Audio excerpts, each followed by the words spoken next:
Oras pong ito, tayo po'y darako na po sa pinakamalagang bahagi natin banal na gawain na kung saan po ang pag-aaral ng salita ng Diyos. Yung ating pong, tayo po'y tumayo bilang paggalang sa mga banal na salita ng Malapiang. Tayo po'y tumayo at ihanda po natin yung ating panulat upang tayo po'y palain ng dakilang Diyos. Narito po ang ating beloved preacher, Brother Romeo Jose, magdadala ng salita ng Diyos.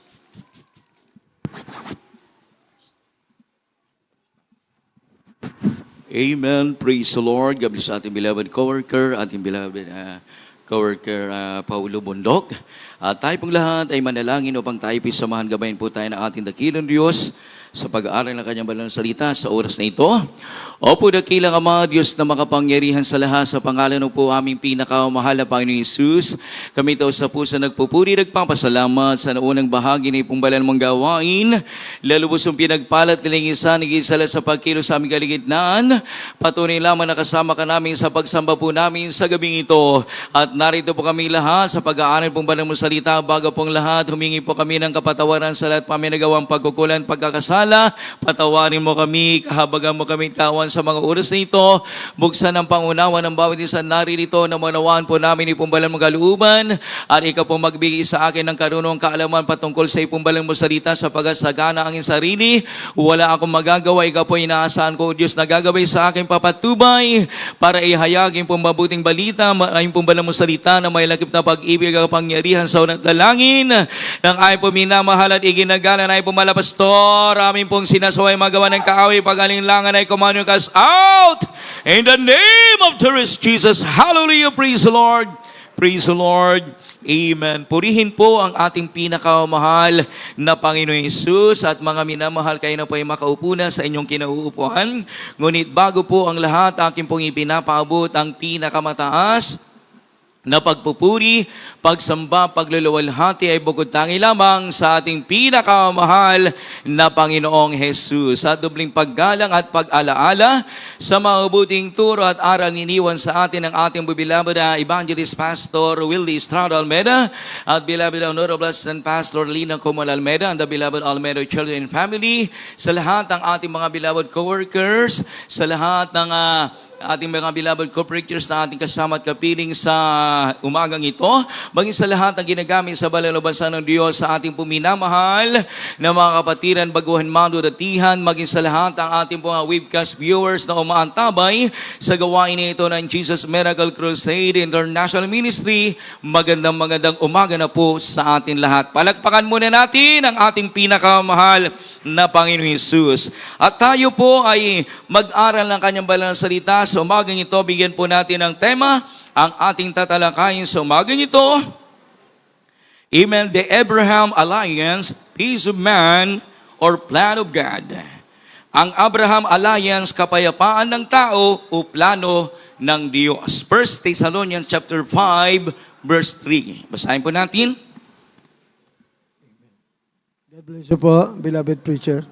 Ito po ang sinasabi sa unang mga taga-Tesalonica. Kabanatang 5, ang talata ay 3. Pagka sinasabi ng mga tao, kapayapaan at katiwasayan, kung magkagayoy darating sa kanila ang biglang pagkawasak, na gaya ng pagdaramdam sa panganak ng babaeng nagdadalang tao at sila'y hindi makakatanan sa anumang paraan. Amen. Amen. Purihin po ang pagkabasa ng banal na salita ng ating pinakamahal na Panginoong Hesus. Diyos po ang magpalag. Apisyo po sa pagbabasa ng banal na salita ng Diyos. Ay po sa ating nabasa, for when they say, peace and safety, then sudden destruction cometh. Kaya sa talatang ito po mga minamal, ito po yung bahagi ng babala ni Apostol Pablo tungkol sa araw ng Panginoon, ang panahon ng paghukom at pagbabalik ng ating pinakamahal na Panginoon Hesus. Biglang pagkawasak ayon sa ating nabasa. Kaya sa gitna ng kanilang kumpiyansa, marami mga tao dito sa mundo na ating ginagalawan, kumpiyansa po sila. Na kumpiyansa ang mga tao, darating ang hindi inaasang kapahamakan, parusa ng Diyos, paghatol. Hindi ito dahan-dahan, kundi biglaan at nakakagulat. Kaya po mga minamahal ko mga kapatid, sa panahon po natin ngayon, may mga kasunduan sa mundo Ngayon, tulad ng Abraham Accords na pinangunahan po ni Donald Trump, ang layunin nito ang kapayapaan sa pagitan ng Israel at mga bansang Arab.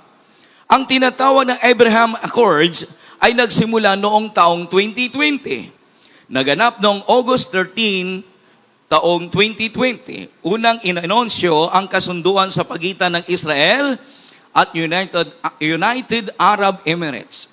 September 15, 2020, opisyal na nilagdaan sa White House. Ano ito? Ang Abraham Accords ay serye ng mga kasunduan para sa normalisasyon ng relasyon sa pagitan ng Israel at ilang bansang Arabo tulad ng United Arab Emirates, Bahrain, Sudan, Morocco. At ang layunin nito ay magkaroon ng kapayapaan at diplomatikong relasyon, buksan ang kalakalan, turismo at kooperasyon, bawasan ang tensyon sa Middle East. Kaya sino po ang nanguna dito? Pinangunahan ito ng administrasyon ni Donald Trump bilang bahagi ng kanilang peace efforts sa Middle East. Ngunit ito ang tanong, ito ba ay tunay na kapayapaan o bahagi ng mas malalim na plano sa huling araw? Everybody shall praise the Lord. Number 1, the world seeks peace without God. Hinahanap ng mundo ang kapayapaan nang wala ang Diyos. Jeremiah chapter 6, verse 14. Basahin po natin. Dito po sa aklat ni Jeremias, Kapitulo 6, versikulo 14. Ito po sinasabi, kanilang pinagaling din naman ng kaunti ang sugat ng aking bayan na sinasabi, kapayapaan, kapayapaan, gaymay walang kapayapaan. Amen. Amen. They have held the hurt, saying peace. Peace when there is no peace. Kaya sa talatang ito po mga minaman na ating nabasa si Jeremiah, siya ay tagapagsalita bilang sugo ng Diyos. Si Jeremiah bilang tagapagsalita sapagat siya ang tunay na lingkod ng Diyos. Ngunit ang mensahe ay tungkol sa talatang ito ay tungkol sa maling ginagawa ng isang leader espiritual. Sinasabi nilang may kapayapaan kahit ang bayan ay nasa kasalanan. Pinapaganda nila ang sitwasyon kahit mali na. Nilinilang nila ang mga tao sa halip na ituwid. Kaya po mga minaman, ang mundo ay gumagawa ng sariling paraan para magkaroon ng kapayapaan, magkaroon ng kasunduan, alyansa at politika. Kaya sabi po rito, but true peace does not come from agreements. True peace comes only from God. Ayon po yun sa John chapter 14, verse 27, ito po ang sinalita ng ating Diyos Jesus sa kanyang mga disipulo nang kapiling po niya ang kanyang mga alagad. Sinalita ng ating Diyos Jesus, peace I leave with you, not as the world gives. Ito ay sinalita po mga minang ating disipulo po mga minang sabi, kapayapaan ang iniiwan ko sa inyo, hindi gaya ng ibinibigay ng sanglibutan.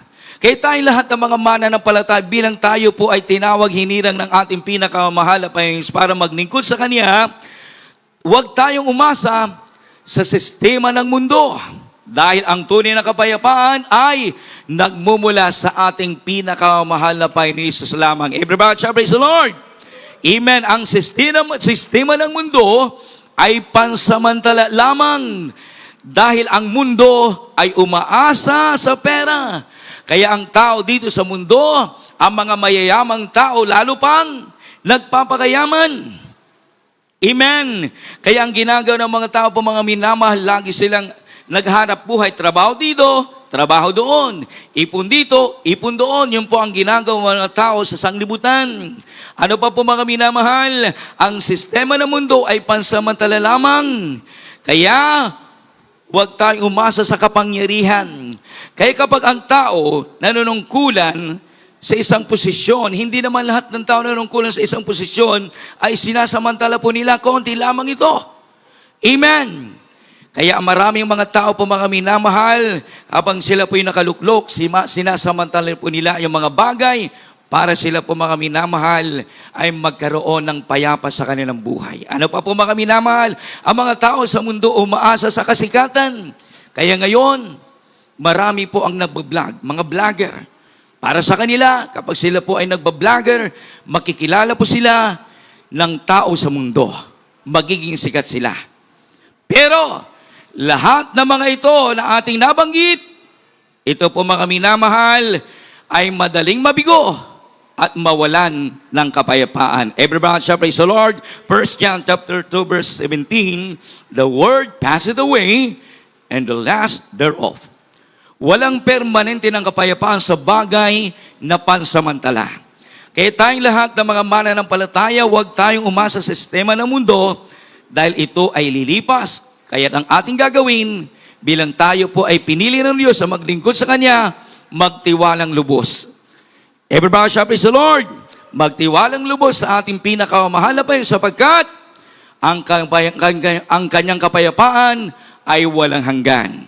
Nananatili, magpakailan, kailanpaman. Palagpakan po natin ang Tender's News. Number 2 na po tayo. Prophecy is being fulfilled. Ang hula ay unti-unting natutupad. Daniel chapter 2 verse 43. Dito po sa aklat ni Daniel, ang kabanatay 2 at ang talatay 43, ito po sinasabi, at yamang ang iyong nakita na ang bakal ay nahalo sa putik na luto. Sila'y magkakahalo ng layi ng mga tao, ngunit hindi sila magkakalakipan, gaya ng bakal na hindi lumalakip sa putik. Amen. Amen. These shall mingle, but these shall not cleave one to another. Maglalaho sila, ngunit hindi magkakaisa. Kaya ang mga bansa ay nagsama-sama, gumagawa sila ng alliances. Pero hindi ito magtatagal. Even if nation unite, unity without God will not last. Kahit na magkaisa ang pagkakaisang walang Diyos, ay hindi magtatagal. Kaya ang propesya sa Biblia magkakaroon ng digmaan ayon sa banal na kasulatan. Sa Mateo 24 verse 6. You will hear of wars and rumors of wars. Makaririnig kayo ng mga digmaan at alingawaw ng digmaan. Ngayon sa ating panahon, kung noong araw po mga minamahal, 1980s, 1990s, 2000, year 2000 po mga minamahal, may mga digmaan na nangyayari, ngunit panandalian lamang. Ngayon, ang digmaan, yan po mga patuloy pa rin. At maraming tao ang nawawala ng buhay. Kaya kapag ang tao namatay, hindi po doon katapusan ng buhay ng tao, kundi pasimula ng buhay. Kung siya ay naglingkod sa buhay na Diyos, may buhay na walang hanggan po siya. Ngunit kapag ang tao namatay, hindi nagkaroon ng panahon, lumapit at maglingkod sa Diyos, hindi siya nakapagsisi sa kasalanan, paroroon po siya pasimulang buhay doon sa walang hanggang kaparusahan. Na ang mga apoy at uod ay hindi namamatay. Kaya po mga minamahal, ang mga nangyayari ngayon ay hindi aksidente.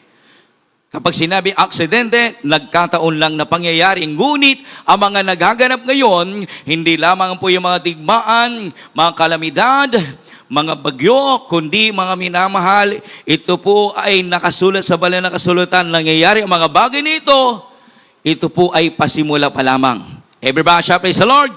Tayong lahat ng mga mananampalataya naglinig ko sa atin, dear Jesus. Tayong lahat po mga minamahal, yung mga nangyayari ngayon, sabi ng Biblia, pasimula pa lamang. Hindi pa ito ang wakas. Kaya nangyayari yung mga digmaan, mga lindol, mga sakuna sa kalamidad, yan po mga minama, hindi po tayo nagtataka dahil nasa banal na kasulatan. Everybody shall praise the Lord. Kaya ang mundo ay papunta sa kaganapan ng huling araw. Ayon po yun sa 2 Timothy chapter 3 verse 1. Datapwat alamin mo ito na sa huling araw ay darating ang mga panahong mapanganib. Kapag sinabing panahong mapanganib, kaya saan ka manirahan dito sa mundo, sa kailaliman ng lupa, sa kaitaasan, di po ba yung mga scientists, pinapag-aralan po nila yung isang kalawakan sa kaitaasan, paano mabuhay ang tao, inaalam po nila paano mabuhay ang tao, sapagat kapag dumating ang panganib sa ating mundong ginagalawan, para sa kanila, ligtas sila.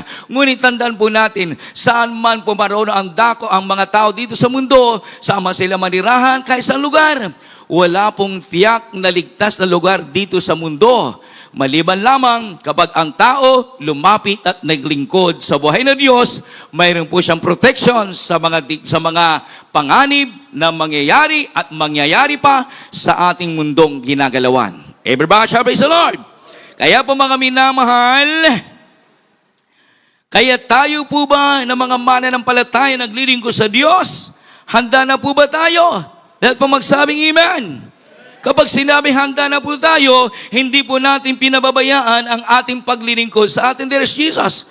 Ngunit nakakalungkot ang ilan, kung kailan sila tumagal, kung kailan sila pumalaw sa paglilingkod sa Diyos, ang kanilang paglilingkod urong sulong, lulubog lilitaw, katulad ng araw. Hindi po ganoon ang nais ng Diyos upang tayo po'y maghihanda, kundi on fire lagi na sumunod at maglingkod sa ating Diyos Jesus. Everybody shall praise the Lord.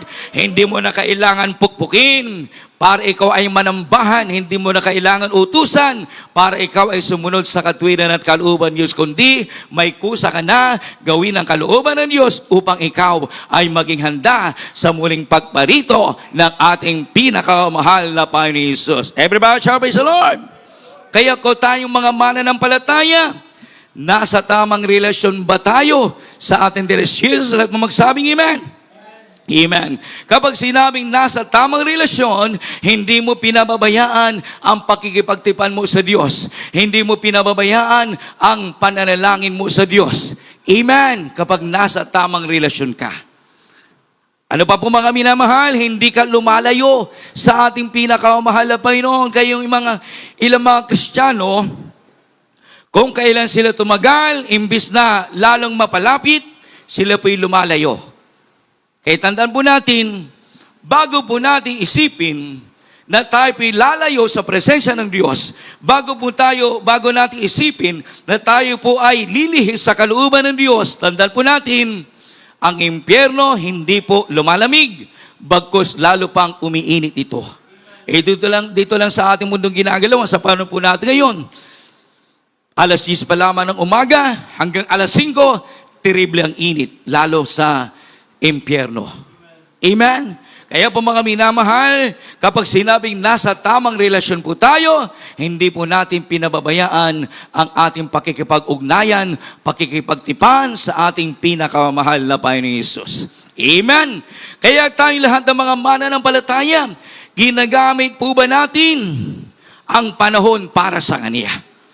Kapag sinabing ginagamit po natin yung panahon para sa Diyos, para sa ating pinakamahal na Panginoon, hindi po natin pinababayaan ang ating mga obligasyon, mga tungkulin bilang tayo po'y tunay na mananampalataya sa harapan ng Diyos.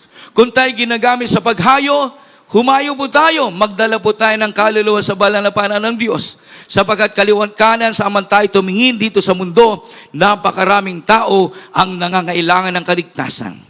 Walang ibang magbabahagi sa kanila, magtuturo, mangangaral sa kanila, kundi tayo po ng mga lubos sa pinagpala ng ating Diyos Jesus. Amen. Kung tayo ginagamit sa paghayo, humayo po tayo. Kung tayo ginagamit sa pagbibigay, magbigay po tayo. Lalo sa panahon po natin ngayon. Sa May 24, magdiriwang po tayo anniversary dito sa Pampanga. Walang ibang kakasangkapanin ng ating Diyos Jesus, kundi tayong lahat ng mga mananampalataya na lubos sa pinagpala ng Diyos. Everybody shall praise the Lord. Amen.